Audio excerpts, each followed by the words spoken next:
Hola everyone, 大家好. I am Rob Ethan, and I am a product manager and software UI developer living in Singapore, originally from Latin America, and I am here to talk about what type of personality is best suitable for product managers. But first, let me show you some of my work. I started as a remote UI designer and front-end developer, working with international startups and enterprises, designing and building web apps, mobile prototypes, and augmented reality interfaces, leading teams of designers and developers to build features for software products using agile methodologies. Probably you've already heard about product management if you're into software. Maybe you are a designer, or maybe you are a software developer, and you're wondering about what is product management. Luckily, there are a lot of different kinds of product managers. We have marketing product managers, even technical product managers, or just PMs, or even PM associates. So that's good news if you're trying to get into the field. We could define being a certain type of personality to be best suitable for product management, but I think it's more about having certain skills that will allow you to do so perfectly.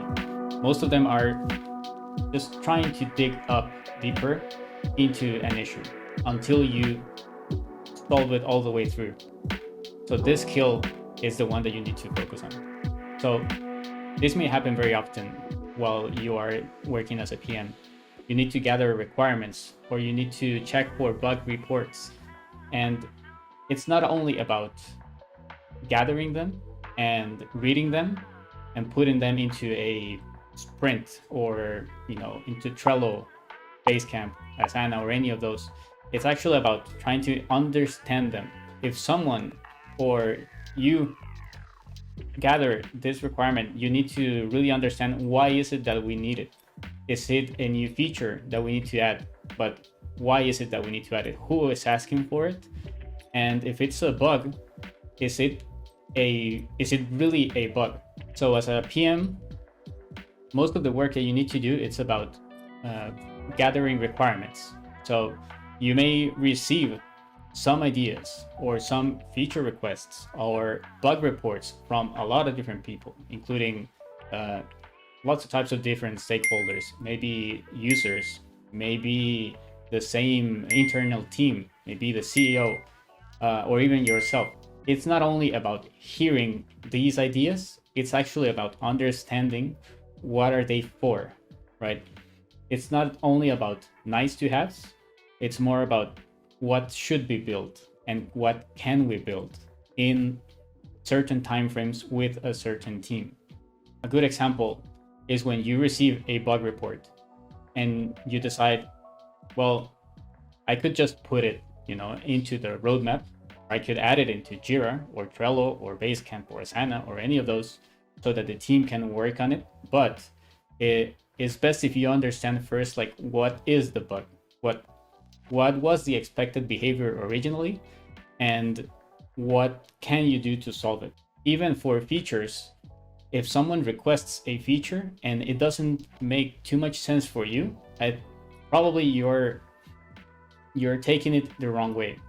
You first need to understand what the person that was requesting it for, what was their purpose for requesting it, and then lay it down or write it down in a way where anyone can understand why it's important. That's part of what makes a really good PM stand out.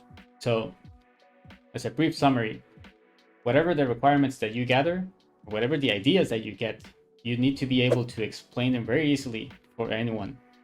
Be devs, could be users, could be people on the executive team, or even other PMs. The idea is that when you receive a report, a bug report, feature request, or any of those, you can explain it to others and explain why is it important. There are some personality traits that come from creative people that are very important.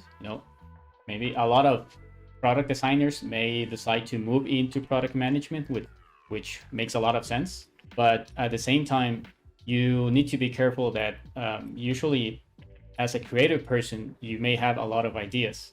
And product manager, it's not only about ideas, it's actually about execution, or even about ordering those ideas and organizing them in ways that you understand the capacity that you have to build those. Maybe as yourself, you know what you can do as a creative person. A good example is, let's say that you like to design or you like to draw, and I ask you to make one drawing, and I'll tell you, well, you can make this drawing, but how long is it going to take? And if you say, well, it depends, it's like, okay, it depends on what? You start telling me all the things that it depends on, and then you try to set up a very specific time frame. This is what I can deliver to you in this time frame. If you want something else, like these other requirements added, then I can deliver it in this range or in this time frame. That's more than just creativity. It's also about effort and availability. A good skill to have is to be able to organize your creativity. So if you like drawing, for example, don't go and just draw, right? Plan what you're gonna draw first. Now, it's not all black and white. There is some creativity for sure. A good aspect to take in consideration is that you can find some ideas in places where you wouldn't normally look for. That will give you another perspective. And I was building a software web application to make interviews, like job application type of interviews. I thought, well, these job application interviews usually go around PDFs or texts, right? People write down their experiences and they send usually just some type of questions that you need to answer. I said, well, how do people communicate usually? What's the best type of or easiest type of communication around? And I thought of examples like messaging application like WhatsApp. I said, well, how would it look like if you use something like WhatsApp to make a job interview, right? On those messaging applications, you can record, or you can even save or pick from a library of your own photos or audios to send to other people. For a job application, you could even save or record the questions that you want to ask someone and then send them over. And perhaps even schedule the time where you are telling them when can they answer. So you could even set a time frame for people that are applying to say, well, you have 1 week to answer these videos that I just sent you with other videos that you will send me. That's a completely different approach, but it's not a new one. I just took an example from another thing that people use a lot to do something that usually it's quite a pain to do. And it takes a lot of time, which is posting jobs and applying to jobs and doing interviews. Also, good skill to have is to be able to kind of make theories on what's going to happen next. Of course, it's really hard to estimate what's going to happen in the future or the near future, but at least if you're always around checking news, you're at least start seeing some paths, right? And you start making some theories. You need to be able to say, well, if I'm going to make this feature available on this platform, is it going to be around? Is it going to be legal in the next couple of months, according to the rules that are coming up in the country where you're launching? Or even perhaps you're in a country where you're receiving a lot of people from other countries and they may be a good amount of other cultures coming in. So maybe you're considering a feature, but perhaps other feature that should be considered should be language support, just because you checked the news and you checked what may happen in the near future. So at least be broad. So having this skill to gather a bunch of information all around you and start making theories, and then decide which ones are easier to do, or maybe the value that they will bring will be higher if the amount of effort it's good enough and you're able to provide it with your team. This way of calculate all the things around you and then make decisions, good skill to have also. Execution is very important. What does that mean? I can tell you one good example. Let's say you have a dream, you have a goal that you want to reach very soon, right? You may say, well, I would like to go traveling, right? And go traveling, well, it's awesome, sure. But if you don't set up a goal, like where do you want to travel? Is it nearby? How much does the trip cost? How much do different trip costs? where are you going with other people, right? How much will it cost depending on the part of the year where you want to go? If you go in a certain type of the year, will it be enjoyable for you? Or maybe you will reach a season that you just don't like, right? It's not only about, setting this broad general goal, it's about being very clear with your objectives. So if you say, well, I would like for people to be able to log in, cool. That sounds very important, right? But log in, and then what? They be able to log in with other tools such as Facebook or Google or maybe the Apple ID, right? So only each one of those, it's its own feature, and it may take quite a bunch of time. So just deciding which ones go and which ones don't, it's already an important decision. Also, how are you going to support the amount of users? Do you have the ability to support a certain amount of users or not?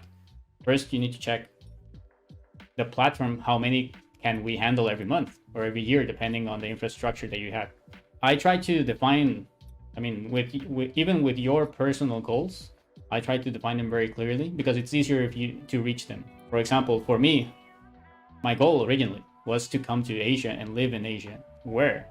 Well, Singapore, right? Define the country first. Okay, is it just coming here or is it staying here? Right? It's staying here. So I said, no, I need a certain pass that will allow me to stay here in the long term. And that's why I didn't go for a tourist and then just see what happens, right? I went for immediately work pass under my own company, and that will allow me to stay there for longer. I was hanging around with my girlfriend. Well, I needed to apply with her, and that implied that we needed a dependent visa. We needed to be able to come here together. These are the goals. These are the objectives that you need to set up and say, well, I'm going to take decisions, but at the end, I will need to make sure that those are going to be met. Also, the time frame, very important. When do you want to reach out that goal? For me, coming to Singapore, the goal was to make it in less than a year. Eventually, it did happen. It took around between 6 and 8 months, and it was great. It took less than expected, but that's because the goal was already very clear. Also, to come here, I needed to have a degree, a university degree, which I didn't have before when I was planning this goal. So I said, well, I need a degree. That means that I need to start studying something that will allow me to get a degree in a very specific time frame, right? So I went ahead and looked for one. I searched and I found one that allowed me to get an MBA in less than a year. So I used that one and allowed me to apply to come here. As I mentioned, it's not only to say I want this, I want this with these features, and this is what I expect. This is the outcome that I expect of it by this time. So very good skill to have as well. To add in on top of that last one, it's very important to also know your capacity or your capabilities. So let's say, yeah, you want to reach that goal, but how much of it can you actually do right now, and how much of it you cannot? Is it something that you can trade, or is it something that you can earn, or is it something that you can learn? Those things, when you're a product manager, you need to know, if you want to add a feature, how many team members are we gonna need? Do we have all the things that we need in order to start building it, or do we actually need to do some research? And that research needs to be scheduled as well. Let's say that you want to add feature A, and you don't know exactly how much is it gonna take. So you need to still add in some time and add in some effort from the team members to say they're gonna research this feature to see if it's gonna be implemented. And that is something that you need to take in consideration. That's usually what we call a spike. It's more like a time that you dedicate to research, but you set up that time. You say 2 weeks, I'm gonna dedicate to research this feature if it's going to see if it can be implemented. If after those 2 weeks that process wasn't successful, we're gonna say, well, maybe we're just gonna look for another way of doing it, or we're gonna look for another type of feature to add in, because we cannot just keep on researching all the time, unless you have a very large research development department. But sometimes the team members need to work on other features, so you cannot just let them be researching all the time. This is a personality trait, which is trying to understand what other people is thinking, or other in this case team members or other people in your company, other users are thinking, because there will be some times where you need to explain some things to them, things that they haven't even heard a bit, right? So you may have been researching, gathering requirements, building things, building prototypes for a long time, and then next day you need to explain it to someone who hasn't even heard anything about those things. Sometimes it happens that you go in and you take it as if this person has been with you all this time, so they're gonna get you immediately, but they don't. They're not gonna understand you, right? So you need to be able to give an explanation, try to make a presentation, right? Presentation doesn't mean that you need to go in and do a PowerPoint or do any type of design, but at least try to understand where they come from and then try to explain them. Well, we want to build this feature. What is it about? Oh, well, it's supposed to make this when you click on this. Cool. Why is it valuable? Why is it helpful for users? Well, it will help them reach this goal in less time if we have it available, right? So at least if they don't know about it, they'll understand it. But you need to be very aware, because part of being also a product manager, it involves kind of like selling your theories, right? You take a lot in consideration, and then you put your theories and say, well, I think this is a good approach, or I think this prototype is a good option that we should add in. But you need to sell it to other people. It needs to make sense. Why is it valuable? Why is it helpful? So creating a prototype, it's good because other people can see exactly how is it solving the issue. But in other cases, you just need to explain it, and it just needs to make sense. It's hard to count that everyone will be on the same boat as you, right? You need to bring people into the boat, and to that you need to be able to give your hand. And finally, well, it involves a lot of getting into it. It is a lot of effort. It's not something that you can just pause. Being a product manager, there are no really pauses in this. You could consider it a 9-to-5 job, but there will be some times where something critical will happen, in times where it's not your regular schedule, your work schedule. And if you're not there, something very bad may happen, right? Oh, the login functionality is not working and it's Saturday, right? Well, you implemented it with other team members. What are you going to do to solve it? There needs to be a work balance. And if everything goes well, if everything goes as you planned it, then you should be able to enjoy your free time. What you can do is also, as a product manager, decide, well, maybe these features we shouldn't release just right next to the weekend, right? Maybe we can release it on a Monday. That way, if something goes bad, we have 5 days to make sure that we receive that feedback. Other team members count on you, so that they can have the most peaceful amount of time and be able to work in a nice environment. You need to be able to do a little extra to provide that to the rest of your team. You're dealing with people here. They need to be as friendly as possible. They need to have all the materials they need to work, right? You're also someone to support other team members.